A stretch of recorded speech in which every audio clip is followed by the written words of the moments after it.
habíamos quedado cuando el ángel le avisa a Zacarías, ¿sí? La mujer se recluyó, Elizabeth, Elisheva se recluyó, ¿se acuerdan? Se recluyó ese tiempo y ya habían pasado 6 meses. Por eso dice en el 1.26, al sexto mes, ¿sí? Al sexto mes, el ángel Gabriel fue enviado por Dios a una ciudad de Galilea llamada Nazaret.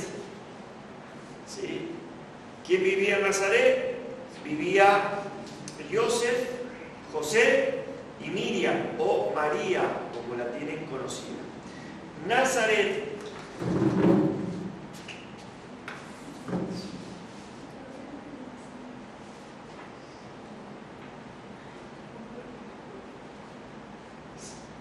así es su nombre, no lo escribo, si no se lo escribo en hebreo, pero para no complicarlo tanto. Nazaret. Nazaret viene de la raíz, muchos confunden, y ya lo vamos a ver después, el nazareo, que es un voto, con nazareno, que es otra cosa. A Jesús se lo tenía que llamar nazareno. Miren, vamos a Mateo 2.23. ¿Qué dice Mateo 2.23? Y vino y habitó en la ciudad que se llama Nazaret, para que se cumpliese lo que fue dicho por los profetas, que había de ser llamado Nazareno. Él tiene que ser llamado Nazareno.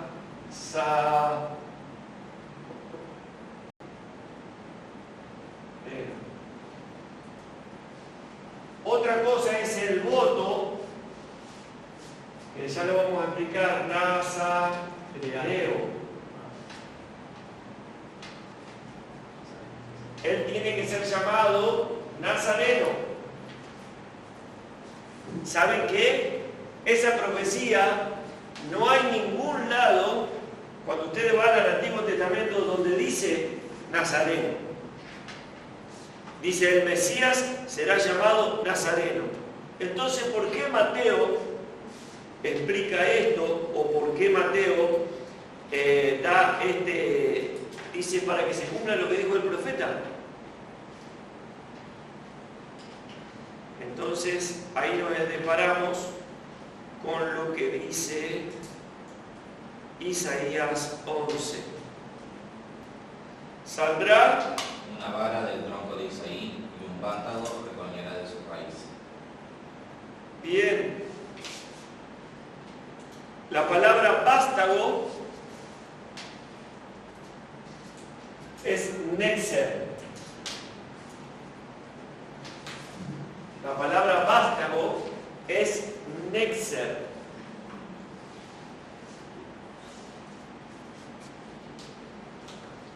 Esta palabra, que es traducida como vástago, dice ahí abajo, retoño, descendiente, renuevo.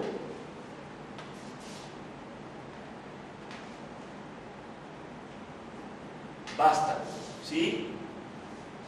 Es la palabra netzer. Cuando él dice, saldrá de Isaí un vástago. ¿Qué pasaba? Tendría que buscar, creo que tengo la imagen. Un olivo, vamos a decir que esta es la tierra, y el olivo, que es un árbol. Vamos a decir que esto se seca. Esto se seca. ¿Sí? Vamos acá están las raíces. Las raíces. Esto puede estar años, 100, 200 años. De hecho, en Israel, los de los olivos han salido. De acá, de una de las raíces, aunque todo esto esté seco, puede salir un vástago. Y va a ser un olivo nuevo.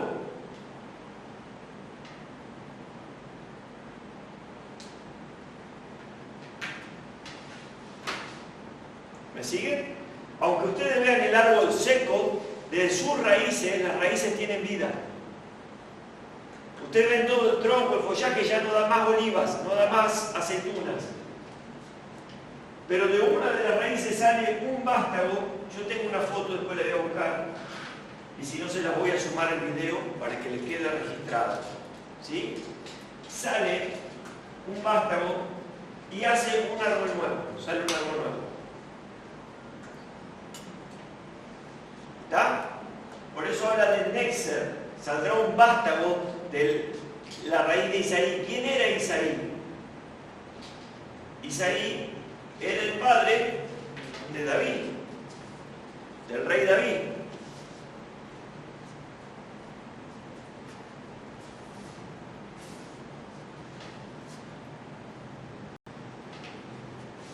¿Ah?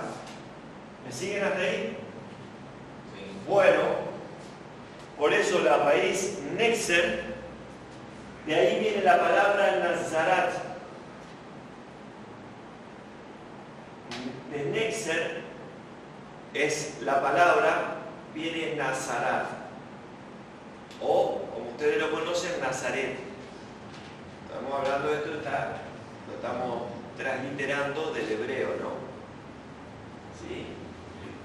Nexer, de ahí viene la palabra Nazarat. Y ahí es lo que Mateo dice, de la raíz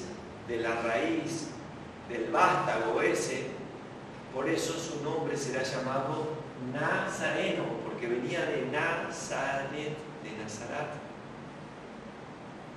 Otra cosa, ahora lo vemos y ya lo explicamos y queda listo, el voto nazareo. Eso es otra cosa, eso era un voto. ¿Está? Que lo podía hacer cualquiera el voto ese. Había ciertos requerimientos. ¿Hoy se puede hacer el voto nazareno? No, porque no hay templo. Porque tenía que ir a ofrecer sacrificios al templo. A ver, aquel que sirve al Señor es muy similar al voto nazareno. ¿Sí? Si bien no está el voto porque no está el templo, pero es muy similar. ¿Estamos? ¿Por qué? Porque se guarda de ciertas cosas, porque ahora yo les voy a mostrar dónde está el voto nazareno.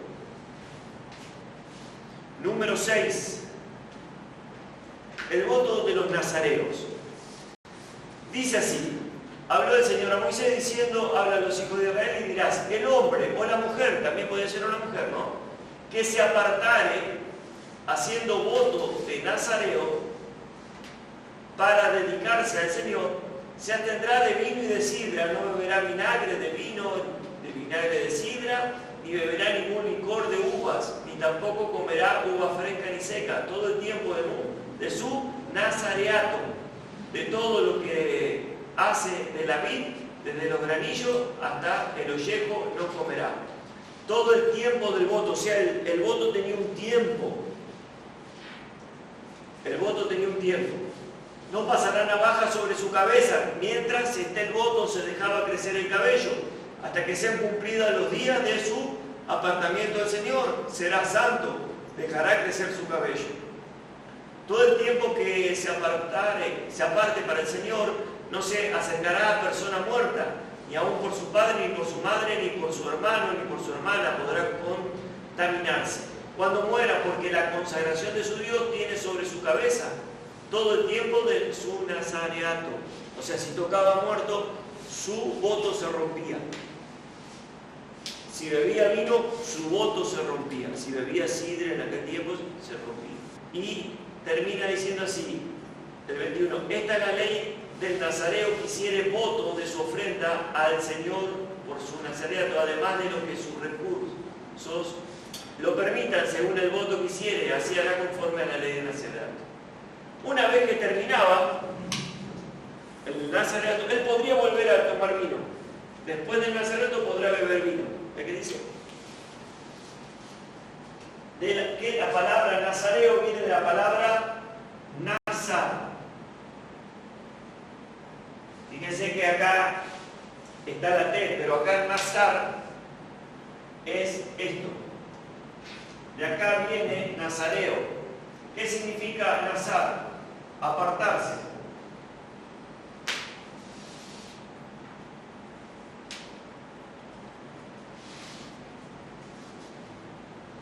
¿Me siguen hasta ahí? ¿Sí? ¿Por qué hacemos diferencia? Porque si no nos confundimos. Dice, no, era nazareo o nazareno. ¿Quién otro fue nazareo? Sansón. Cuando le pregunta el padre Manoa, esto está en Jueces capítulo 13, le pregunta cómo es de criar al niño, el ángel le dice, él no tomará vino, no tomará sidra. ¿Por qué? Porque será consagrado para el Señor. Tenía un voto de nazareno. ¿Quién más hizo voto? Pablo, capítulo 21 de Hechos. A ver si ese lo tenía abierto o no.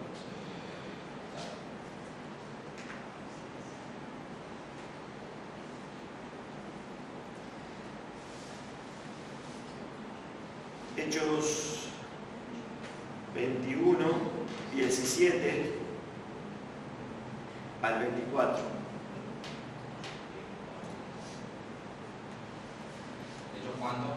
21, 17 al 24. Vamos a sumarlo acá. ¿Leo? Sí. Cuando llegamos a Jerusalén, los hermanos nos recibieron con gozo.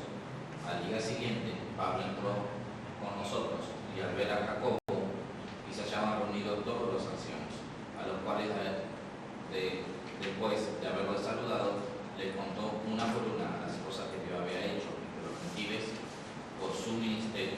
Cuando ellos lo oyeron, glorificaron a Dios y le dijeron, ya ves, hermanos, cuántos millares de judíos hay que han creído y todos son celosos de la ley. Bien, una pausa ahí, un paréntesis. ¿Cuántos judíos creyeron y son celosos de la ley? ¿Creyeron en quién? En Yeshua. ¿Y dejaron la ley? ¿Qué dice? Son celosos de la ley. Bien. Porque algunos dicen, no, la ley ya no existe más. Bien.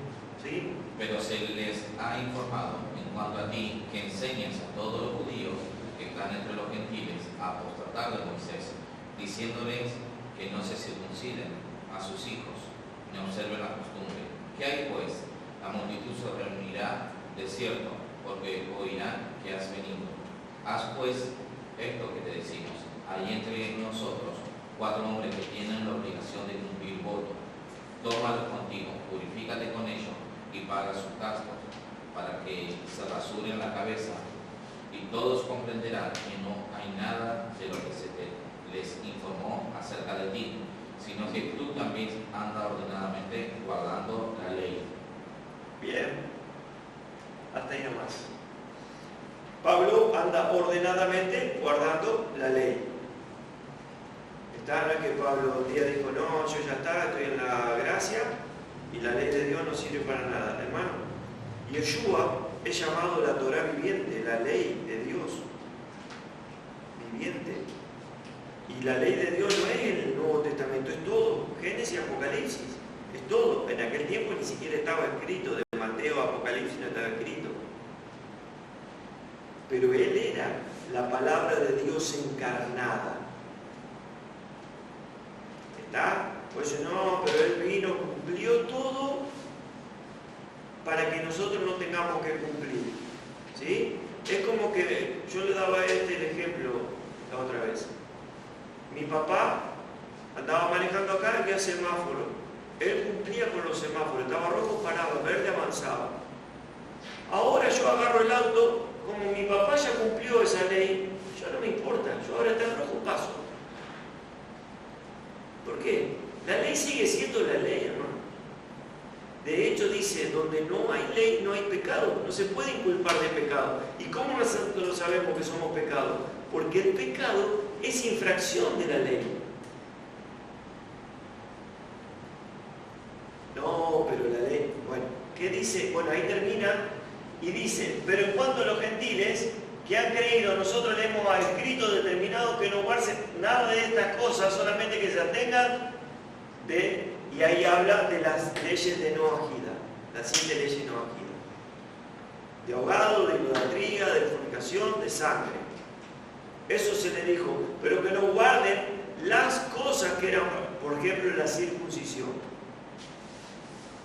La circuncisión es para los judíos porque es más allá de que es un ejemplo de la circuncisión del corazón que tenemos que tener todo aquel creyente, es una circuncisión en la carne, en la sangre, y hay un pacto en esa carne, en esa sangre y en esa descendencia, desde Abraham. ¿Cómo se hacía la circuncisión y todo lo que respeta? Es lo que pasa en el corazón ahora. No lo vamos a explicar porque no es el tema.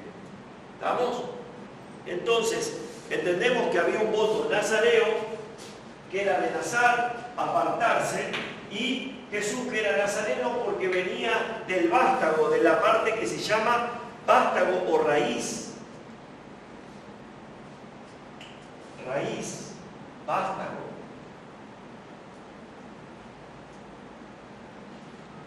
¿Cómo se le llamaban a los discípulos en aquel tiempo? Empezaron burlándose. ¿Por qué? Porque a cada rabino se lo llama de acuerdo a la ciudad en que es. Por ejemplo, hay un rabino muy conocido hoy que dice es de Breslev. Breslev es la ciudad donde él vivía. El rabino de Nashman. ¿Por qué? Porque era la ciudad donde vivía. A Yeshua se lo llamaba el Nazareno. ¿Por qué? Porque era la ciudad de donde vivía. ¿Qué dijo el discípulo cuando le habló Felipe? ¿Podrá salir algo de Nazaret, algo bueno? Porque Nazaret estaba en Galilea, ahora les muestro el mapa. Esto es Galilea. Acá está el mar de Galilea. Explico algo que es conocido. Es mar, pero es un lago. ¿Por qué? Porque el hebreo a todo espejo de agua le llama mar. Pero no es un mar, es un lago. Pero todos lo conocemos, el mar de Galilea. ¿Entienden? Eso no tiene salida. El mar está allá, en el Mediterráneo. Ese es mar. Pero esto es un lago. Pero todo hebreo le llama mar a los espejos de agua. No un río. El río es otra cosa, porque eso corre de un lado hacia el otro. Por eso está el río Jordán. Entra el Jordán, alimenta y sale del Jordán. ¿Sí? Este es el Jordán. ¿Lo ven? El Jordán viene de arriba, desde el monte. Acá estaba Cafarnaúm, Betsaida, todos los lugares de Tiberias, todo donde andaba el Señor. Y acá está Nazaret. Y acá está Naín, un pueblito ahí. Acá abajo de Galilea para acá abajo está Samaria. ¿Se acuerdan de eso? Miren.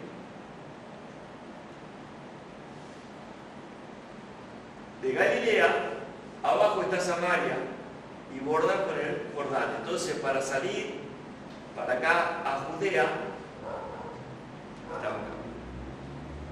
tenían que salir del Jordán y volver a entrar. No pasaban por Samaria. Acá en Judea está Belén, porque Belén es de la tierra de Judá. Belén también es llamada Éfrata en el hebreo. Acuérdense, hay un censo, ya lo vamos a ver más adelante. Hay un censo y tienen que ir a su ciudad de nacimiento, no donde vivían. Por eso José y Miriam bajan hasta Belén porque había un censo. Y ahí nace. La profecía decía, tú Belén Éfrata, la más pequeña, de ahí nacerá. Ahora fíjense cómo el Eterno mueve los reyes, principados y todo, y le dice, hace un censo, porque necesito que el Mesías nazca en Belén, porque la profecía se tiene que cumplir. Y después, ¿cómo? Nace en Belén, pero tiene que ser llamado Nazareno. Después va a vivir en Nazaret. Y de ahí va a venir él y va a ser llamado de acuerdo al pueblo de donde venga. Jesús el Nazareno. A los discípulos se los llamaban nazarenos, no cristianos. Una traducción, ¿no? acuérdense que eran judíos, cristiano viene de Crista, etc. Dios griego, ungido, etc. Pero en aquel tiempo eran judíos. Hasta el año 90, el 80, el 90% de la iglesia eran todos judíos. Después empiezan a venir más gentiles. Entonces, cuando Lucas escribe Hechos, no es el análisis de hoy, también está escribiendo a Teófilo, que entendía las costumbres y todo, por eso le escribe de lo que pasó con Pablo, el voto y todo. Teófilo, que era un sumo sacerdote, entendía lo que Pablo estaba haciendo. Me siguen hasta ahí, fíjense que dice, se rasurará la cabeza. No dice, termina de cumplir y cumple con todos los votos y los nombra. ¿Por qué? Porque Teófilo conocía ya. ¿Sí? Ustedes ahora ya saben qué era el voto nazareo. Yo digo, ya el voto nazareo ustedes ya se acuerdan, ya saben qué era. No beber vino, no rapar, no contaminarse con cierta comida, y si tocaba un muerto se cortaba el voto, por ejemplo. Y después tenía que haber 7 ofrendas. 7 ofrendas para levantar el voto nazareo, y de ahí podría volver a tomar vino y seguir. ¿Está? ¿Me siguen hasta ahí? ¿Entienden esto? Bien. El mapa. ¿Sí? Recién miramos Galilea, que está acá arriba. Abajo está Samaria y abajo está Judea. ¿Está? Aquí estaba Nazaret. Entonces el Eterno, con un censo, cumple las profecías. Van a ser en Belén. Perfecto. Después, anda a vivir. Si bien ellos van a huir a Egipto, ya lo vamos a ver más adelante, porque Egipto, etcétera, porque también había profecía. De Egipto llamé a mi hijo. Dice, ¿cómo de Egipto si era hebreo? El Señor no conoce todas las cosas. Antes que suceda, ya estaban escritas las profecías. Bien. ¿Me siguen hasta ahí entonces? Vamos, entendiendo por qué nazareno, no nazareo. Si les digo, para levantar el voto nazareno tenía que tener un cordero, una cordera, un carnero, todo sin mancha, un canastillo de pan sin levadura, hojaldre con aceite, ofrenda monetaria, por eso le dice paga, le dice a Pablo, paga tu voto, y libación, que era un derramamiento que se hacía de algo líquido. ¿Sí? Bien, con eso se levantaba el voto nazareo, que era una consagración. Pero Jesús era nazareno. Y a los discípulos se los llamaba nazarenos. ¿Cómo lo sabemos? Significa guarda o atalaya. Nos rim, que viene de la raíz de la palabra netzer, de ahí deriva la palabra nosrim. También significa guarda y también significa atalaya. ¿Quién era el atalaya?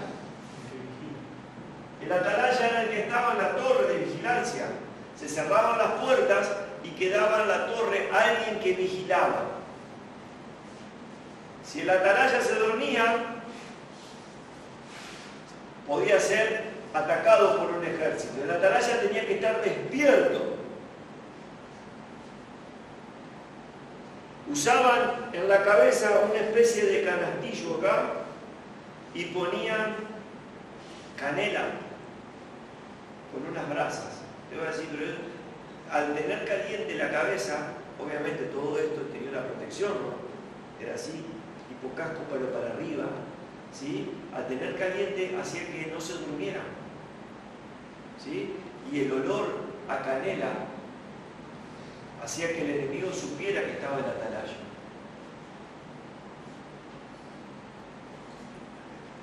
¿Está?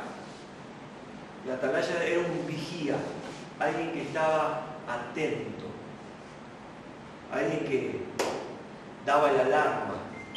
los Nosrim, así se lo llamaba a los seguidores de Yeshua, eran guardas, atalaya, venían también, porque primero les empezaron a decir los nazarenos, porque seguían al rabino de Nazaret, y empezó como algo que era en son de burla, ¿sí? Pero después tomó relevancia y se le dio importancia. Si ustedes seguirían a determinado rabino de determinado lugar, con determinado nombre de la ciudad, vamos a decir el rabino de Laguna Paiva, ustedes serían los paivenses, ¿sí? Nos dicen paivenses igual, porque vivimos acá. Pero supóngase que usted es de Santa Fe, de Córdoba y todo, pero sigue al rabino de Paiva. Entonces ustedes serían llamados los paivenses. Porque seguirían ¿qué? Del rabino. La explicación de la Torá. No que van a seguir algo distinto, que no sea la ley de Dios. ¿Qué vino a hacer Yeshua?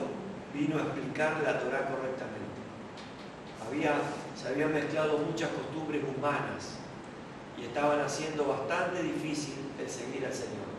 Entonces Él viene para ordenar las cosas y explicar correctamente la interpretación de la Torá. Él dijo, yo no la vine a destruir a la Torá ni la vine a abrogar. Bien, seguimos con Lucas. Dice que se fue a la ciudad llamada Nazaret, a una virgen desposada con un varón que se llamaba José, de la casa de David, y el nombre de la virgen era María. La traducción María en realidad es Miriam. ¿Qué significa Miriam?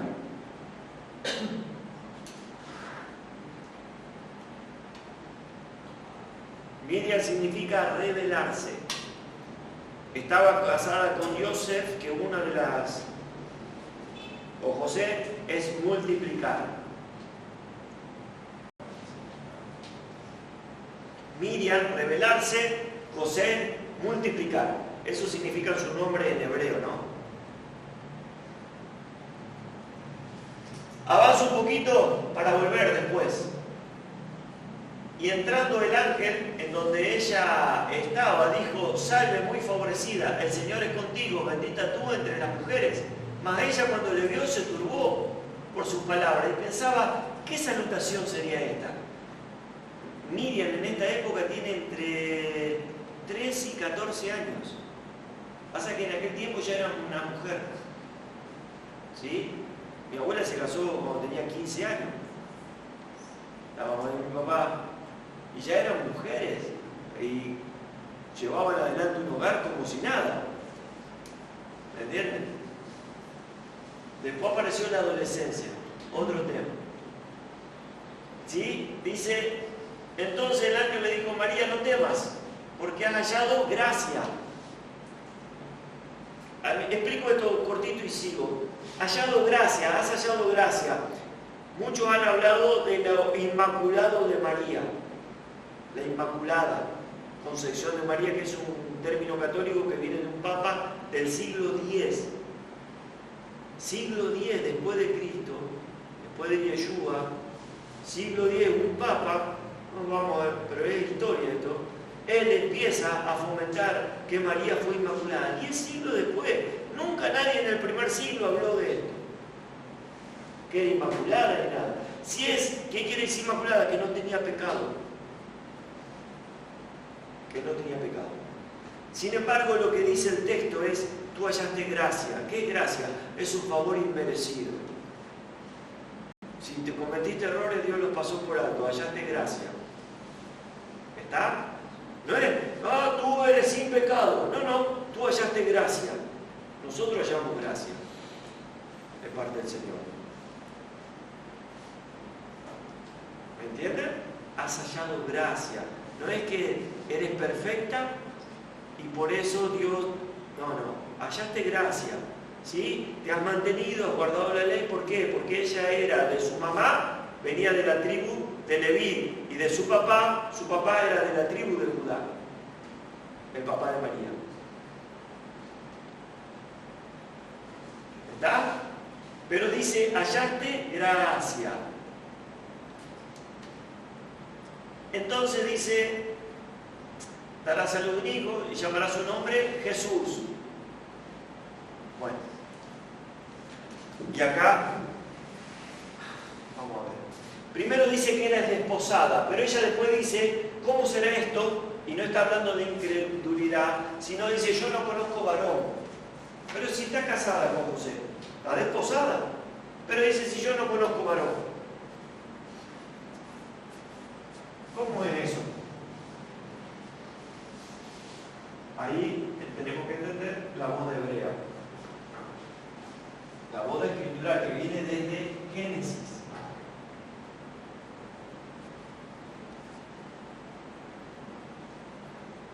La boda hebrea la voy a explicar brevemente, porque ya se ha estudiado en otros lados y simplemente voy a marcar algo. La boda hebrea contaba de dos partes, el Erusin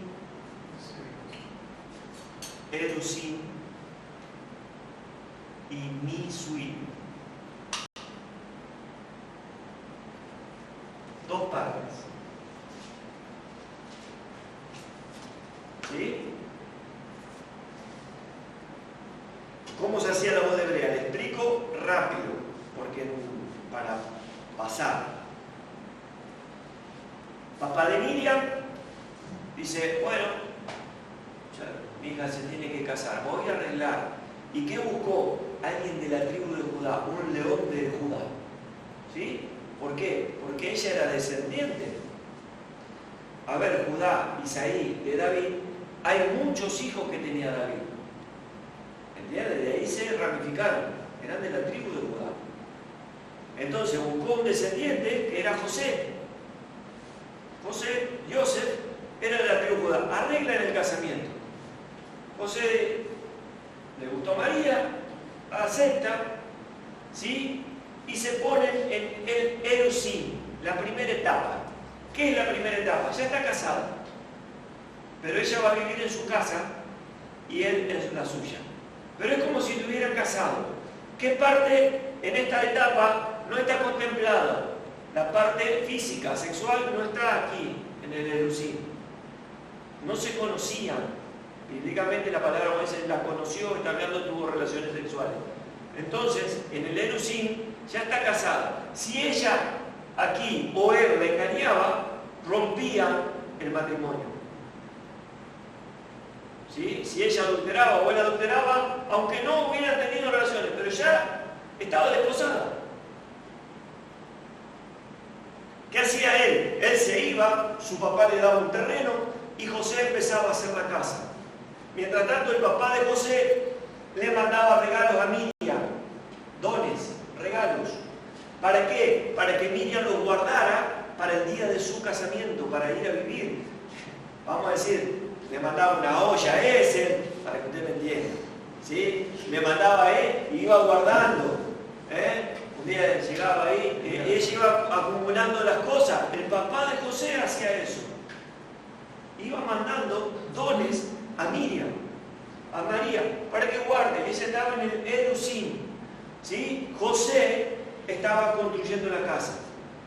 Un día el papá de José salía y veía la casa y decía, ya está lista, ve y busca a tu esposo. Él se ponía su mejor ropa y se vestían, en aquel tiempo se vestían como príncipes. Todos los invitados se vestían iguales. La novia y el novio se vestían como reyes. Se ponían, si no tenían plata, corona de flores. Pero sobresalían sobre todo porque era un día especial. Cuando esto pasaba, iban a pasar a la parte del Nisuin, a la segunda parte, donde él iba a buscar a su esposa para ahora ya convivir. ¿Me siguen hasta ahí? Bien. Cuando él salía, agarraba, contrataba y tenía unos vení y tocaba el shofar, el cuerno de carnero, que era chiquitito, o el de antílope, y tocaban el shofar. Y sonaba el shofar, la boda había llegado. Salían, había vírgenes que estaban preparadas y salían a recibir al novio y lo conducían hasta la novia. De ahí la parábola de las 10 vírgenes. No, danos aceite. No, porque el novio ya viene. Vayan a buscar y compren, porque si le damos a ustedes nos vamos a quedar sin aceite. Y se fueron, y cuando volvieron el novio ya había pasado.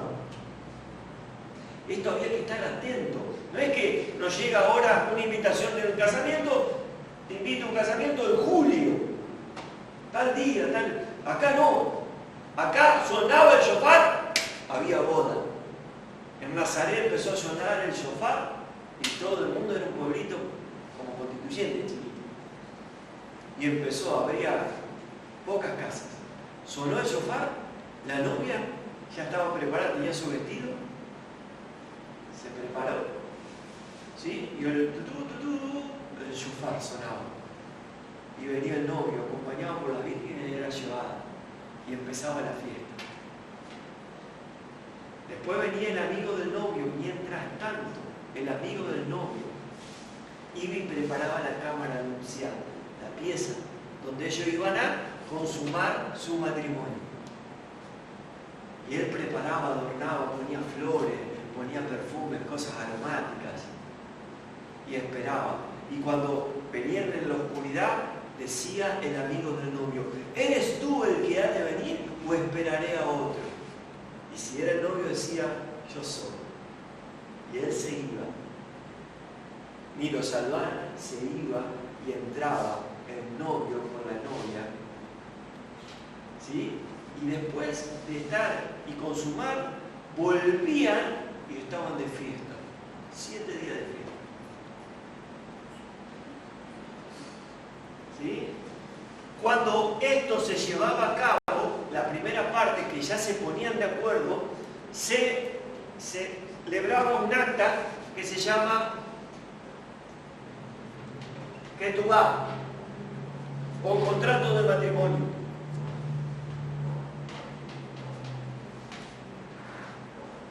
¿Sí?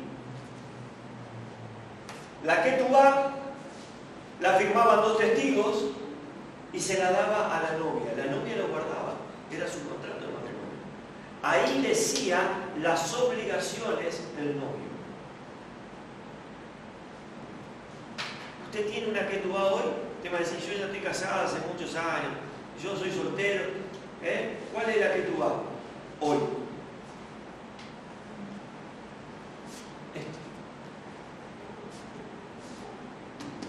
Esta es la Ketubá. ¿Sabe lo que dice acá? Las obligaciones del novio para con usted.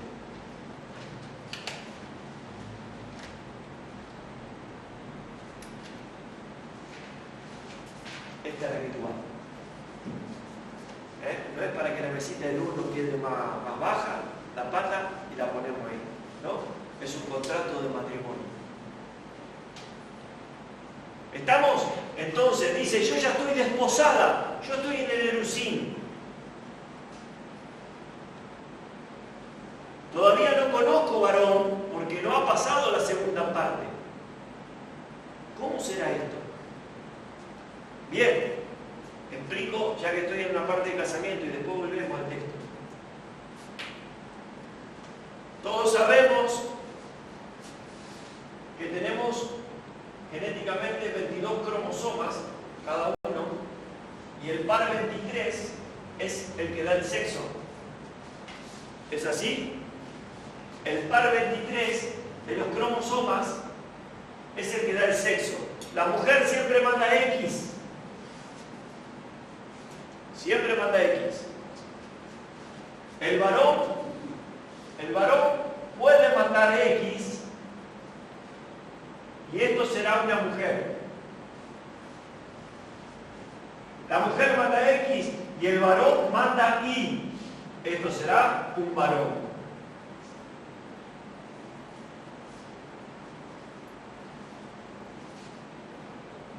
¿Es así o no? Biología de primer grado. Par 23 del cromosoma se suma Cuando el óvulo es fecundado, el varón manda en la información del esperma o X o Y. Y de ahí vemos que sale. Dice María, ¿cómo será esto? Porque yo no conozco varón. Que dice, el Espíritu Santo hará sombra. La Shekinah del Señor estará sobre tu vida. Y eso será, ¿sí? Ella mandó del par 23 una X. Y vino el Ruach Jacó del Espíritu Santo y mandó una I. Sumó la I para que sea varón. ¿Por qué tenía que tener óvulo la mujer y no el Espíritu Santo hizo un óvulo completo? Porque el Mesías que tendría que venir tenía que tener sangre.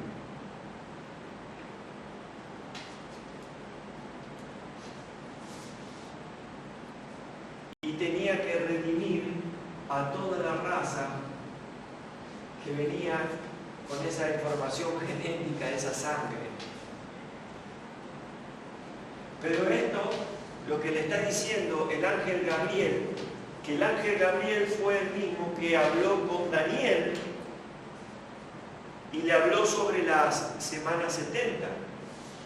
Y sobre la semana 70 habla del Mesías, la muerte del Mesías, contará tantos días hasta que sea quitada la vida del Mesías príncipe. ¿Sí? Eso está en el capítulo 9 del libro de Daniel.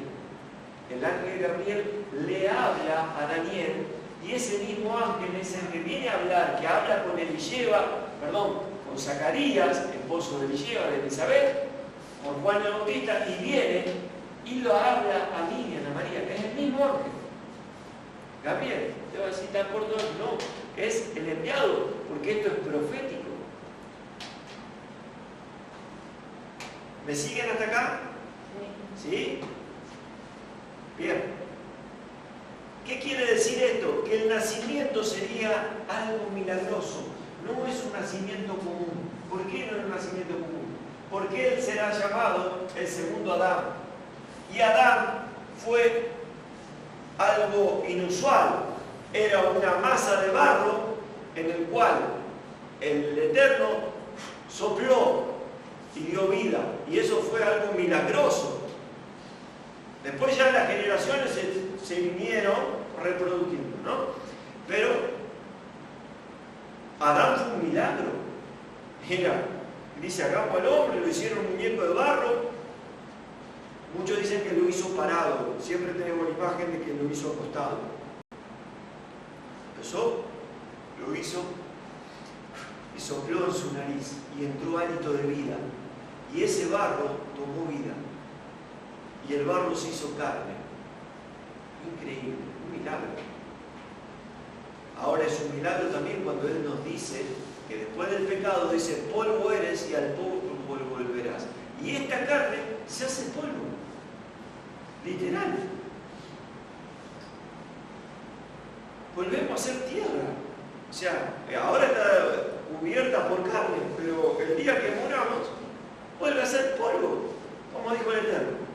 Porque dice, del polvo fuiste tomado y al polvo volverás. La palabra Adán en hebreo significa hombre, ¿sí? Por eso es el Ben Adán, como hablamos el otro día, el hijo del hombre, Ben Adán. El nacimiento de él tenía que ser, porque él sería el segundo Adán, algo no normal, algo milagroso. ¿Me entienden? ¿Me siguen? Bien, por eso él dice, estoy desposada y el Espíritu Santo hará sombra. Hay algo que está acá y que lo vamos a ver ahora y con esto vamos a terminar. Dice, le pondrá por nombre Jesús. Jesús.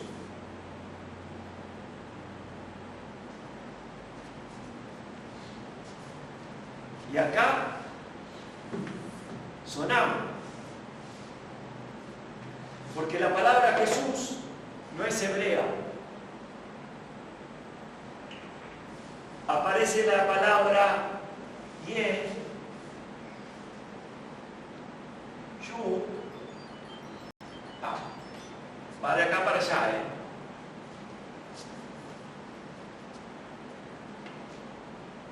Yeshua. Ye, Shin, la Bat actúa como una U, y esta es una letra que se llama Ain. Este Yeshua es un nombre arameo.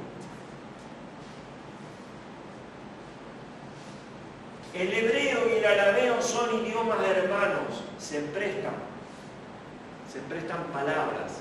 ¿Por qué? Porque les explico algo del idioma hebreo. El idioma hebreo, según la terminación, yo sé si es masculino o femenino. Al terminar en una ay, no puedo saber si es masculino o femenino. No hay nombres en el hebreo que terminen con una ay. Si es mujer, generalmente termina con una hei.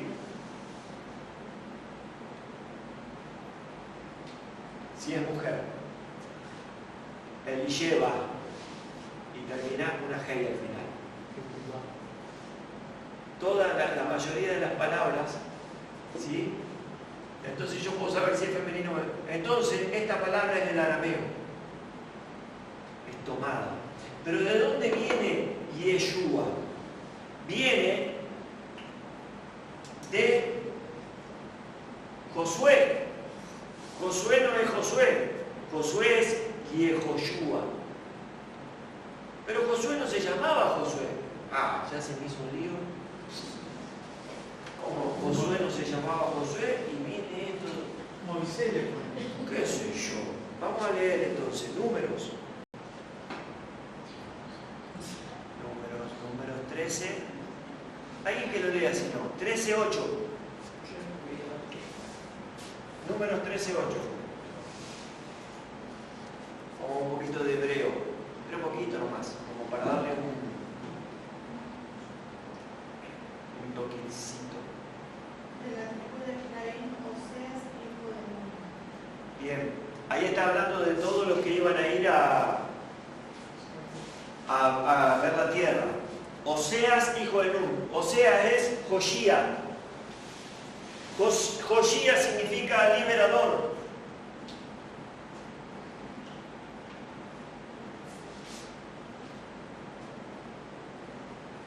O Oseas, ustedes lo pueden tener como Oseas.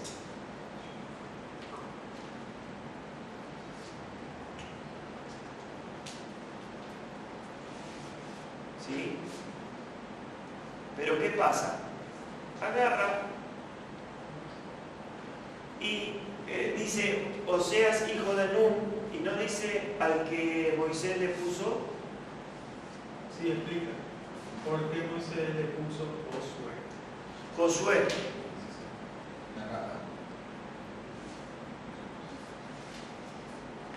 La palabra Osea es Keit.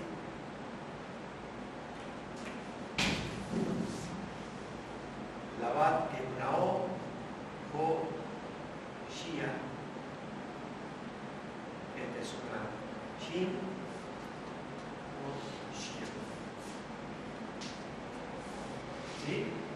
Esta es Joshia, que significa liberador. Lo que va a hacer ahora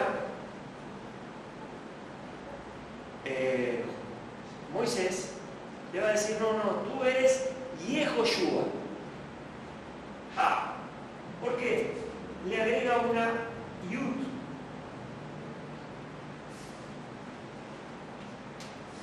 Esto agrega una Yud, que es una comita, es la letra más pequeña que hay en el idioma hebreo. La Yud. Yehoshua. ¿Qué significa esto? El nombre del Eterno es Yu, Hei, Ba, Hei.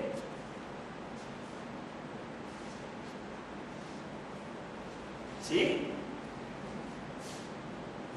En los idiomas, a veces, en las traducciones, por ejemplo, es Isayahu. Al final se puede agregar Yahu, que es el nombre del Eterno, al final de la palabra. pero también se puede agregar adelante de la palabra y se agrega estas dos, representando el nombre del Eterno, la Yud y la Hei. Entonces, en el nombre Yehoshua está el nombre del Eterno. ¿Me siguen? ¿O dice mucho lío? No, vení. Este es Josué y es Joshua, pero se llamaba Osea, Joshía. Y agarra y dice Moisés, no, serás Yehoshua. Y le agrega la Yud. Pero al agregarle la Yud con la Hei, hacen el nombre del Eterno esté metido en la palabra salvación. ¿Qué quiere decir? Él, el Eterno, es el que salva. ¿Entienden? No vas a ser un liberador tú. Tú vas a ir con el Eterno. Yehoshua. Después, el arameísmo y todo terminó este Yehoshua en Yeshua. ¿Está? ¿Sí? Yehoshua o Yeshua es lo mismo, para que usted me entienda. ¿Hasta ahí vamos? Bien, ¿por qué ahora Jesús? ¿De dónde sale Jesús? Y con esto terminamos. Este es Yeshua. La palabra en griego es Iosus. Ahora, encima del griego me cambia. El griego acá. Son 2000 años, así que imagínate si yo. Iosus. Por la cima.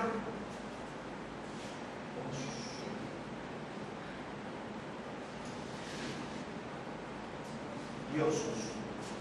¿Y la primera? Es como una I, pero sin puntito. Ah. Esto es griego. Lo escribo acá al costadito. Yo, sus, sous, perdón. No sé si se ve ahí. Sous. Yo sous. La J no aparece hasta el siglo XVII, así que no la podemos poner todavía. Del griego después pasa al latín. Entonces, ¿cómo sé esto del hebreo, arameo, hebreo?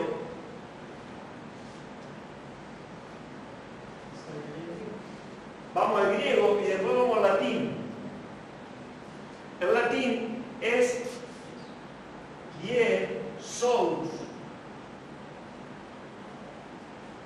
Latín. Jesús. ¿Por qué? Porque se trataba de buscar la pronunciación, no el significado de la palabra. Como la yu no estaba ni en el griego ni en el latín, se pone la cima.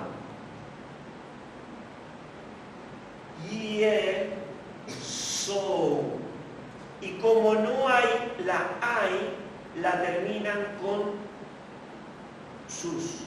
Le agregan una cima al final que tiene esta forma, al final de la palabra en el griego. El latín hace lo mismo, lo toma del griego y dice Jesús. ¿Está? En el siglo XVII, como la I, esta parte, era casi como una J, como se pronunciaba, en el siglo XVII aparece la J. Entonces empieza Sous, que Sous, a lo que ustedes tienen en la Biblia, traducción como Jesús. Llegamos. No, falta. Llegamos. ¿Qué significa eso? Bien. Esto se hacía por la pronuncia, no por significado. Esto sabemos que significa salvación, Yeshua. De hecho, cuando ustedes lean Isaías, dice, y él traerá salvación, la palabra es Yeshua, ¿sí? Que agrega acá una hey, salvación, Yeshua. Pero esto no significa salvación, esto tampoco y esto tampoco. Esto se hizo por la pronuncia, tratando de emular esto que estaba en el original. ¿Me siguen hasta ahí? Esto es salvación, esto no, esto no, esto no. Los nombres no se traducen, porque esto está traducido del hebreo al griego, del griego al latín, y así nos llegó a nosotros como un hermano. Acá por ahí decíamos yo, un hermano de un día dice, mi Biblia dice Jesús y es Jesús. Ya está. Traducción Reina Valera, 1600 y pico es la traducción de Reina Valera. Y dice Jesús y dice Jesús, y bueno, es Jesús. Dios ha pasado por alto nuestra ignorancia y Él toma cada vez que usted dice Jesús, que usted lo que quiere decir es Yeshua. No hay otro nombre dado a los hombres que podamos ser salvos. Y este significa salvación. Esto es traducción de un idioma a otro. Los nombres no se traducen. Y esto es regla ortográfica general, ni siquiera es bíblico. Yo doy el ejemplo porque es el nombre que conozco. Santiago, en inglés, si él va a Norteamérica, allá el Santiago se llama James. James o James en Estados Unidos significa Santiago. Pero si él va a Estados Unidos, su pasaporte va a decir Santiago Secaroso. Cuando lea el que lo recibe en Estados Unidos para entrar, no le va a decir James Secarosi, porque los nombres no se traducen de acuerdo al país donde voy. El nombre es el nombre. Entonces él, como pueda, le va a decir Santiago Secarosi.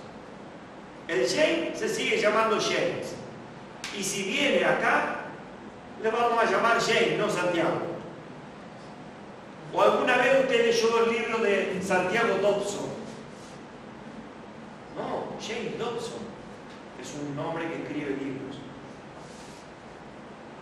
Charles, no le decimos Carlos Swindoll o Charles Spurgeon, Carlos Spurgeon. Nadie lo llama así, porque su nombre es Charles y va a ser Charles siempre.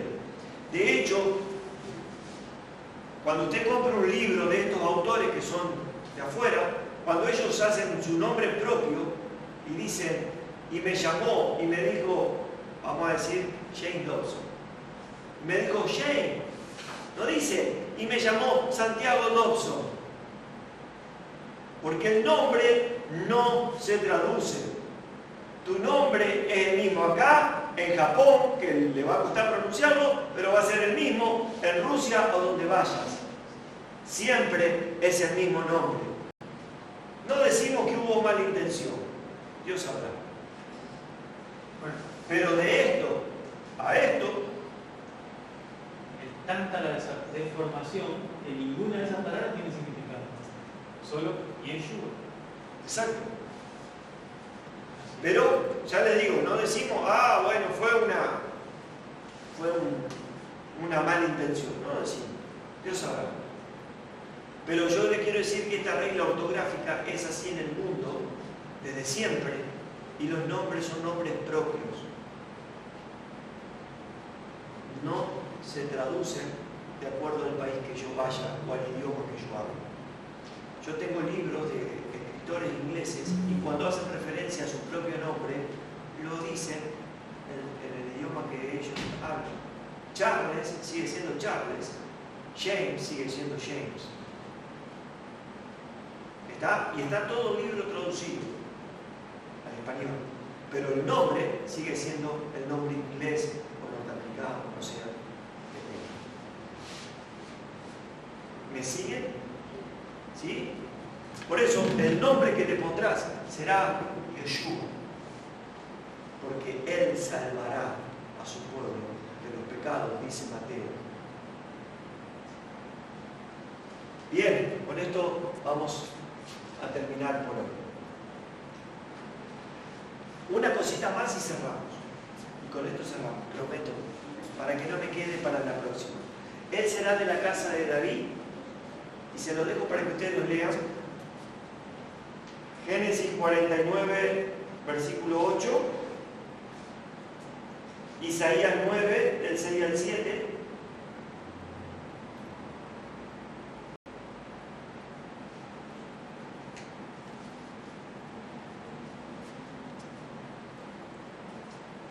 ¿por qué a veces y decimos, uy, la genealogía? ¿Por qué hay genealogías en la Biblia? Porque si no se cumple la genealogía, él dice, él será de la casa de David su padre. Y si no se cumple, la profecía de Dios no se cumple y Dios es mentiroso. Lucas era un historiador. ¿Se acuerdan qué año se escribió? Que lo vimos entre el 58 y el 68, 62 después del Mesías. En el año 70 se destruye el templo y se quema todo.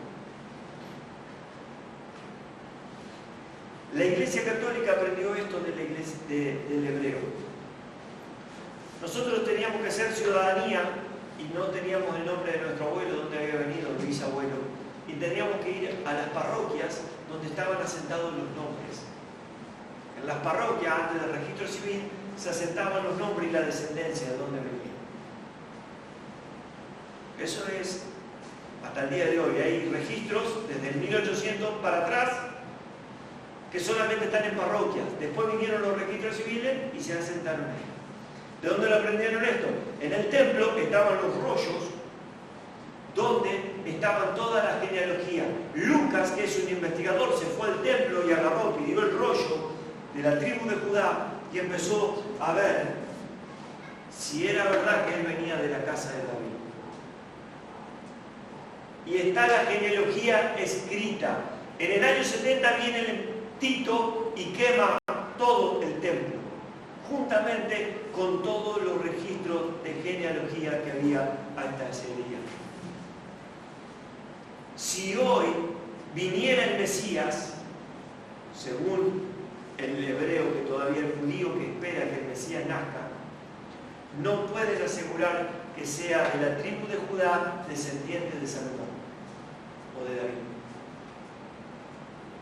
¿Puede ser de la tribu de Judá? Sí. Pero la descendencia que me diga que viene del hijo de David y de David, no sé. Porque David también tenía hermanos. Y eran de la tribu de Judá. Hoy se puede saber por una muestra del hígado de qué tribu es. Pero que sea de la tribu de Judá puede ser de cualquiera de los hermanos de David o de los hermanos de Isaí. Pero Lucas y Mateo dejan registrado, porque en ese tiempo todavía cuando ellos escriben no había sido destruido el templo, que Yeshua, lo vamos a ver, viene de la casa de David. ¿Entienden? Porque a veces la genealogía es importante. Hoy, si viniera el Mesías, usted pregúntele al judío y dígale, ¿cómo me asegura que viene de la casa de David? No hay registro. En el año 70 se quema todo registro. El Eterno lo permitió. Borró todo el registro. Solamente quedaron dos que quedaron asentados antes. ¿Estamos? Hasta aquí llegamos.